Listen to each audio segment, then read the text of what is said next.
Кай калайдан келдиңиз? Өскемен. Алматы.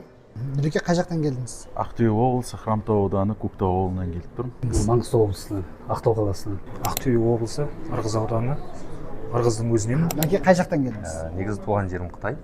Біз Абай облысы, Семей қаласы, Жарма ауданынан келдім. Түркістан облысы. Я из Жамбылской области, село Кордай. Я родом из Якутии, но приехал из Алтая. С города Павлодар.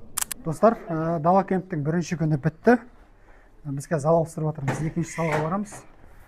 Адамдар Якутиядан келді, Ресейдің тағы да қалаларынан келді, Қырғызстан, Бішкектен келді. Ал сіздер Қазақстанда отырып келуге ерінесіздер. Шаруашылықты бастаймыз деп келіп жатыр да, олар жай келіп жатқан жоқ. Ал сізге ше?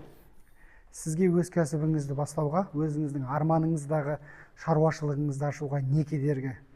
Дала кемпке келіңіз, үйреніңіз, біз сізге айтып береміз, сосын бастаймыз. Бастап кеткеннен кейін өзіңіз жалғыз қалмайсыз. Біз сізге ары қарай да кеңестер беріп бағыттап отырамыз. Ең бастысы бастаңыз. Мына жерге қоя салайын, иә.